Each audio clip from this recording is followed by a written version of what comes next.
Support comes from St. Louis Public Library Foundation, helping the library serve children and their families with programs and services needed to become lifelong readers. More information about the foundation is at slpl.org. This is St. Louis on the Air from St. Louis Public Radio. I'm Elaine Cha. About 120 years ago, the World's Fair opened in St. Louis, and for the next 7 months, our city became the center of the world. It was an event that attracted hundreds of thousands of people every day, and those visitors could very well have been hearing music like this.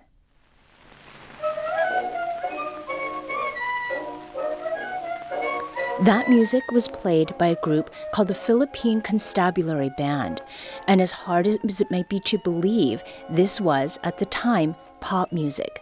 And this band, according to newspaper reports, they were the single most popular musical act at the entire fair.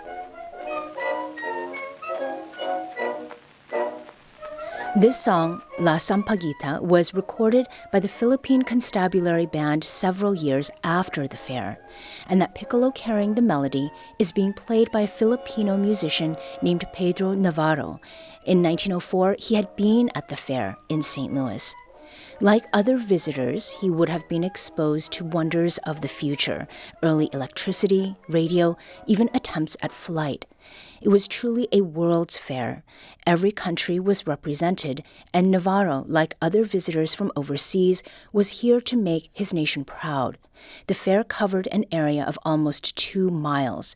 There were palaces dedicated to agriculture and metalworking and mining, with awards given to the best displays. But the reason I'm talking with you about Pedro Navarro and playing some music from more than 100 years ago is because his story is part of a larger one, a part of the World's Fair legacy that this region is still only starting to recognize publicly. And here to talk with me about the Philippine Constabulary Band and what their presence here in St. Louis represented is Mary Tulusan Lacanlale, an ethnomusicologist at California State University and the author of Instruments of Empire. She is also the great-granddaughter of Pedro Navarro, the first Filipino conductor of the Philippine Constabulary Band. Mary, welcome to St. Louis on the Air. Thank you so much for having me, Elaine. I'm excited to be here. Mary, I should mention first off that Navarro was among about 1,200 Filipinos at the fair in 1904. Many of them were not band members, but actually put on display in something called the Philippine Village. That was essentially a human zoo that supposedly showed native peoples in their natural, quote, savage environment. So we're going to talk about that later. But I want to first talk, Mary, about the Philippine Constabulary Band and your ancestor, Pedro Navarro. I understand that you never met your grandfather in person. How is it that you got to know him, Mary? Yes, that's right. My great-grandfather died in 1951 when my mother was 6 years old. So no, I never met him. But the reason that I know so much about him was that my grandmother, that's my mother's mother, she would come to visit us every other year in Boston. I grew up in Boston, Massachusetts, and really had very little connection to the Philippines or Filipino culture. So it was a real treat that my grandmother would travel from the Philippines and comes to stay with us for a few months at a time. And she always had this story. I was just a teenager in the 80s, and I'd come home from school, and she would just start on her story about her father. And she would always point a finger up in the air and say, "My father was a famous band conductor." And that's when I knew that I had about 30 minutes or so of listening to the same story. Sure. But it was such a treat, and also in some ways really confusing. As far as I knew, there wasn't much talk or knowledge about Filipinos or the Philippines where I grew up in the suburbs of Boston. So it was really surprising that she would say things like he was part of this famous Philippine band and that they traveled all over the United States, not just at the St. Louis World's Fair, but for several years after that, they would come back to the States and travel from New York to San Francisco. And that was really surprising to me because I knew how difficult it was to immigrate to the U.S. And so she would say that he was a famous band conductor. He met John Philip Sousa, who's, the most famous American composer, conductor of brass band music, and that he had met the president of the United States, which at the time was President Taft. So it was just incredibly, almost unbelievable. Mm-hmm. And so that's how I got to know him, that through her stories about him. I didn't believe them as a teenager, but later on in grad school, I did some research, and surprisingly, her stories were true, Mm-hmm. that he was this a famous conductor, that he was with a famous band, and they traveled all over the U.S. and marched at the inauguration of a president. And as far as this great-grandfather's early life, obviously what your grandmother was telling you was limited to what she could share. But how is it that you came to learn about your great-grandfather's early life and his musical training in particular? Yes, so luckily there was a Philippine author at the time who wrote about Filipino music back in 1922, and he had 4 pages of a biography about my great-grandfather, and it was clear that he had met my great-grandfather and asked him all these questions. So from that book published in 1922, I learned that my grandfather, from an early age, came from the northern Philippines and went to Manila at about the age of 5 and was raised there in a convent called St. Augustine, that was directed by Spanish priests. Mm-hmm. And they knew that he was a gifted musician right away.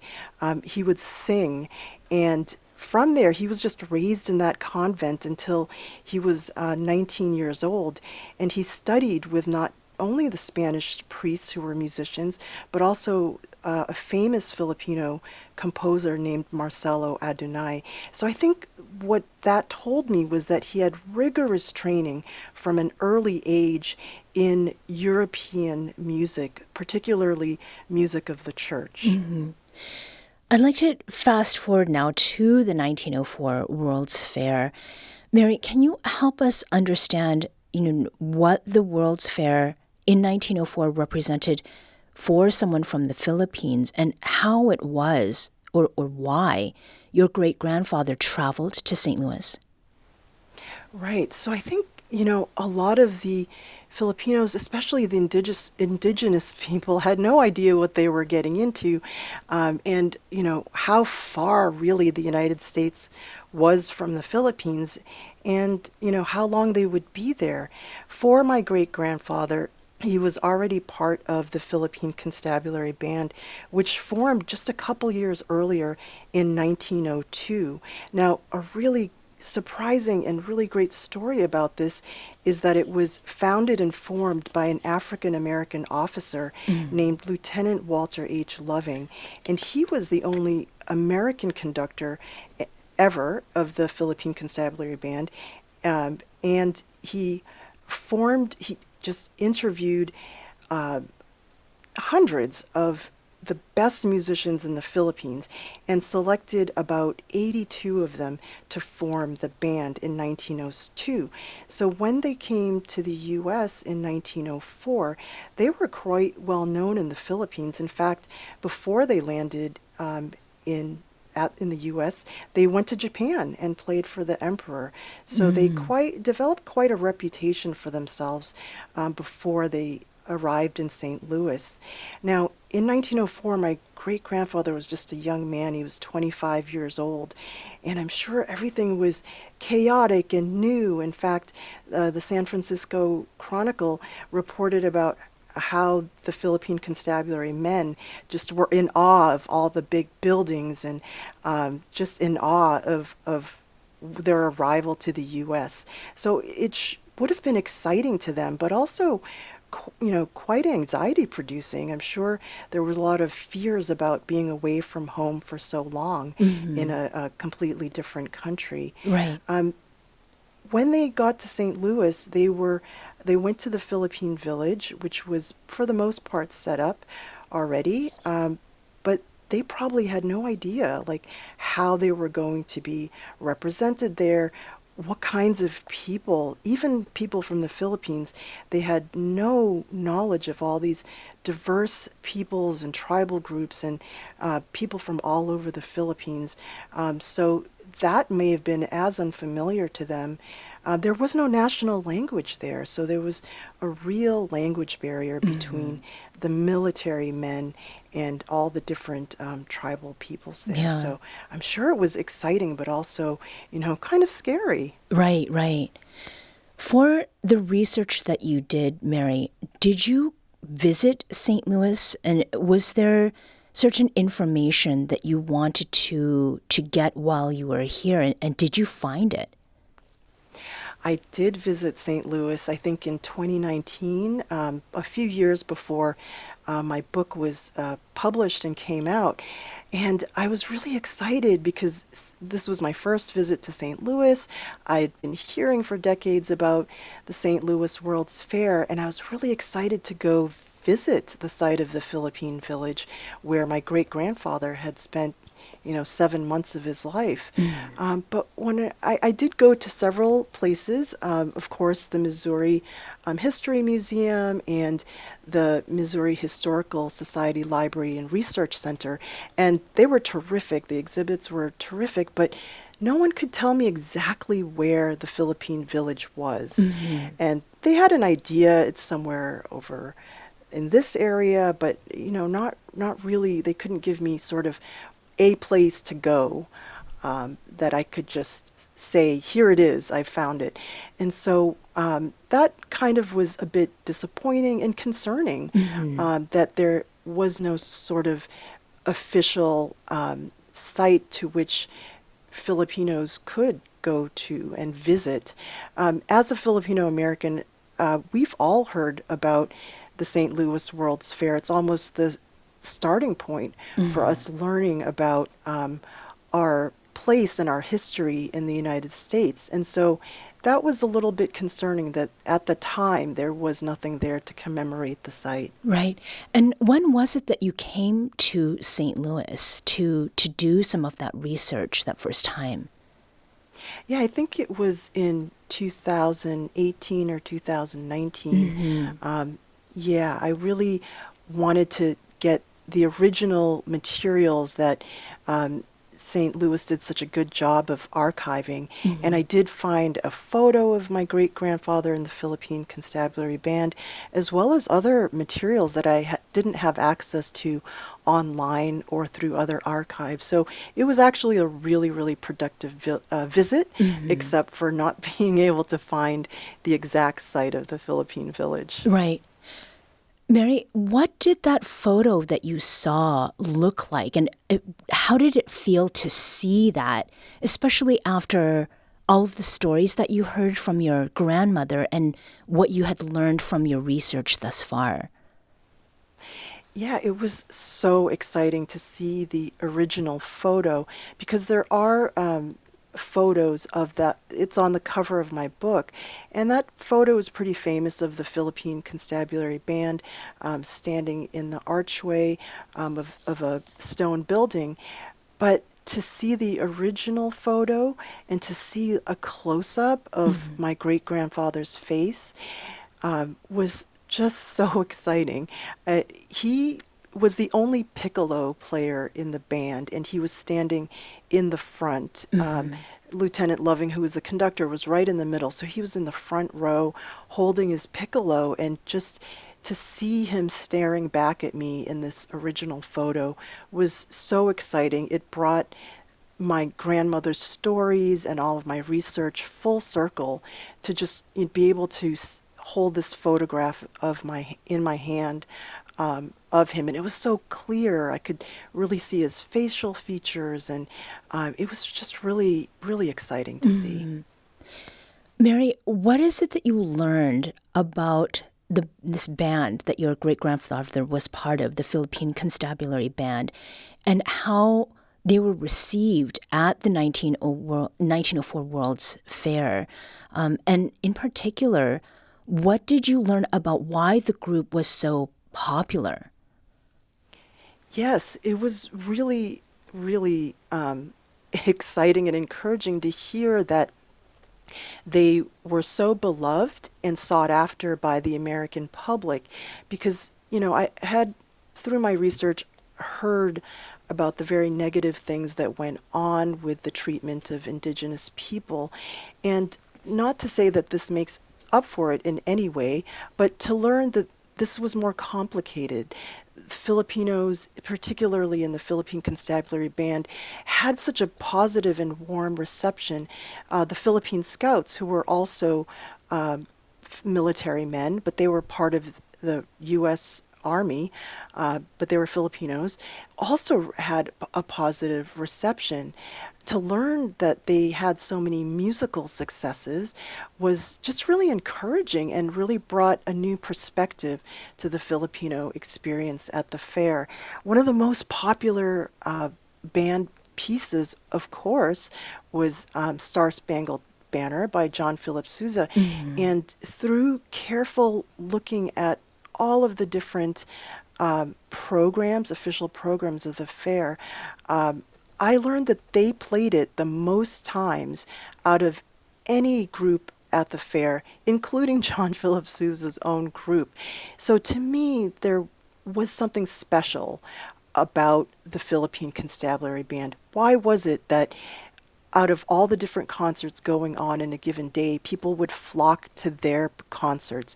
They were playing the same music as other brass bands. There were, definitely standards that everyone played, Sousa marches. Wagner was a popular composer whose pieces were played often. Why was it that people flocked in particular to their concert? And I had to think really about, as an ethnomusicologist, the aesthetics of the way people play. So it's not just what they're playing, but how they're playing.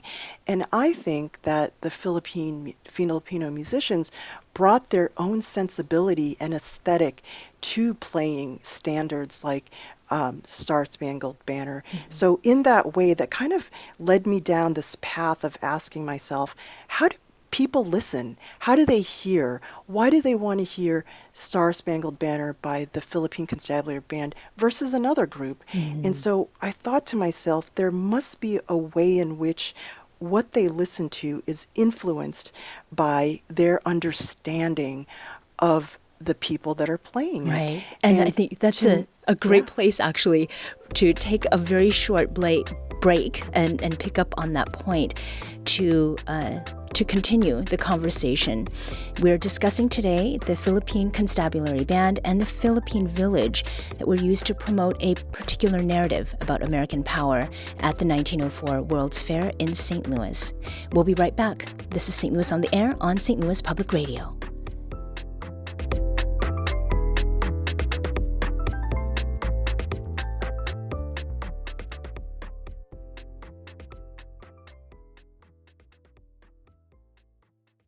Support comes from Gemma, architects, planners, and designers seeking to bring joy to their clients and communities. Details at gemastl.com. Welcome back. Let's return to our conversation with Mary Lactalusan Lacanlale, an ethnomusicologist at California State University and the author of Instruments of Empire. Her great-grandfather, Pedro Navarro, was part of the Philippine Constabulary Band that won acclaim and was used to assert American imperial dominance at the 1904 World's Fair in St. Louis.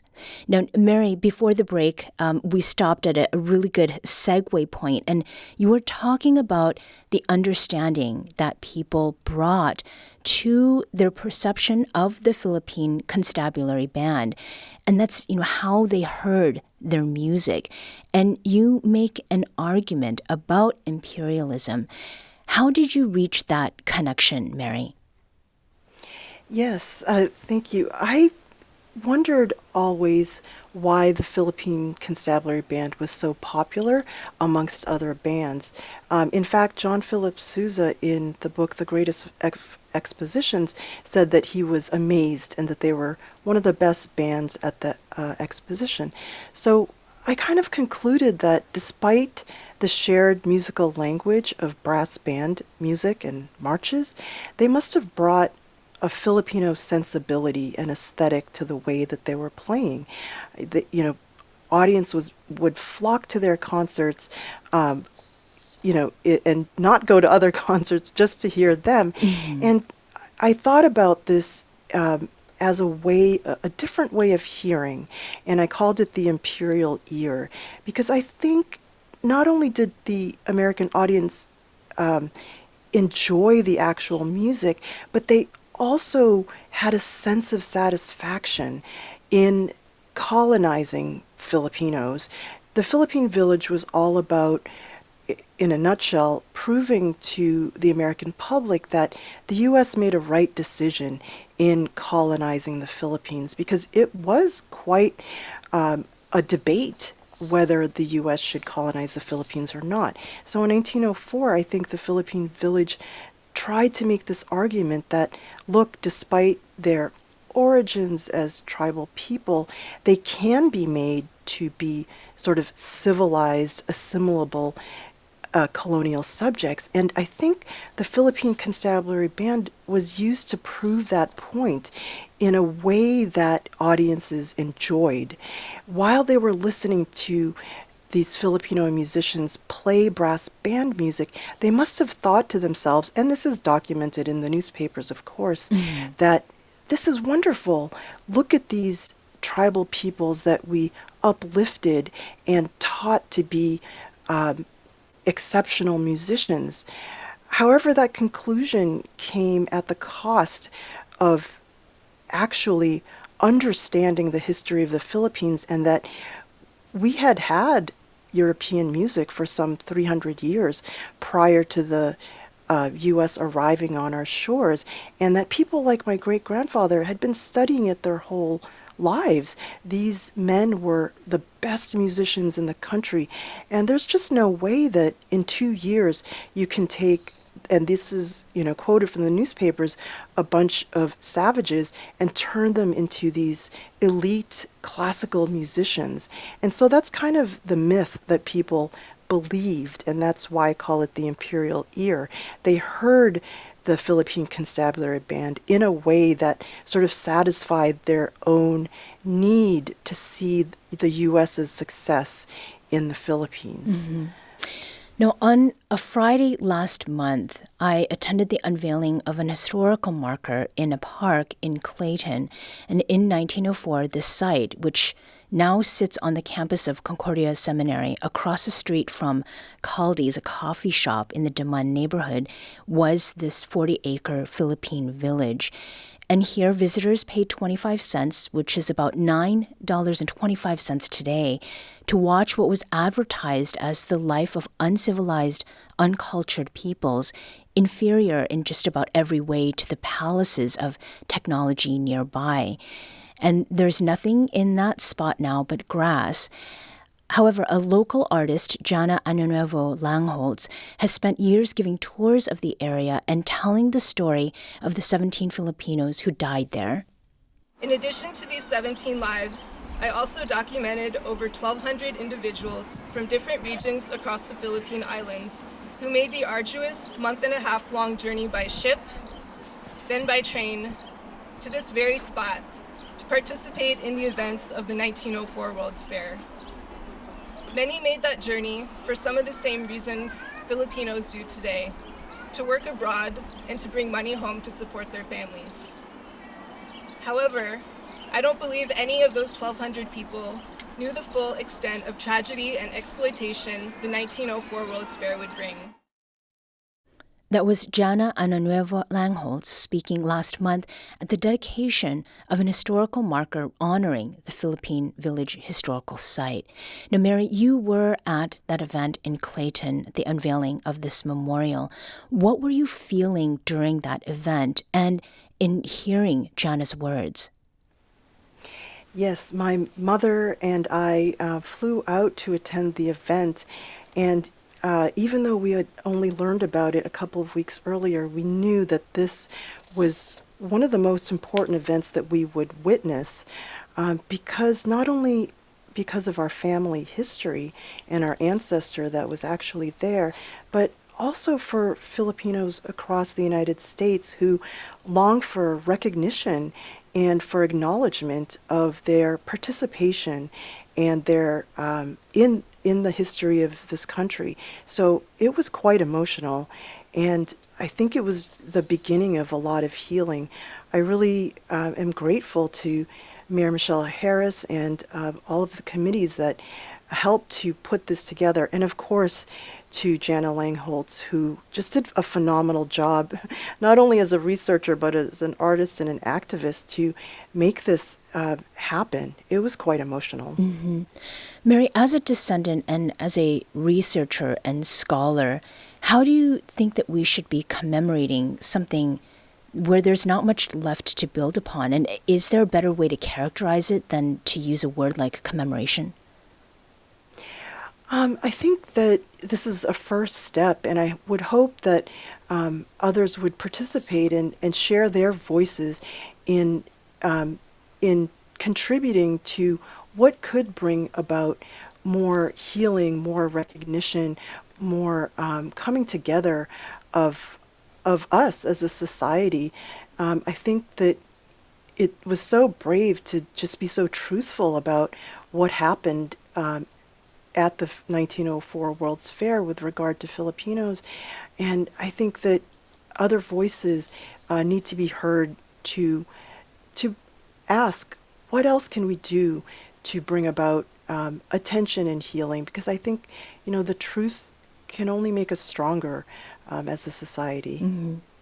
Mary Chalusan Lacanlale is an ethnomusicologist at California State University and the author of Instruments of Empire. Mary, thank you so much for joining us today and sharing some of the personal connections that you have to this. Thank you so much, Elaine.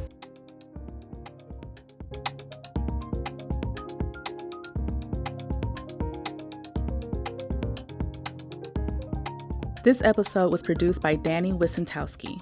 Audio engineering and podcast design by Aaron Dorr. Our executive producer is Alex Hoyer. St. Louis on the Air is a production of St. Louis Public Radio. Understanding starts here. Do you find yourself regularly listening to episodes of St. Louis on the Air? Suggest us to a friend you think might enjoy our conversations, and leave us a review and rating on Apple Podcasts on the App Store. It's the simplest way to help people discover our show. Thank you. St. Louis Public Radio is a member-supported service of the University of Missouri St. Louis.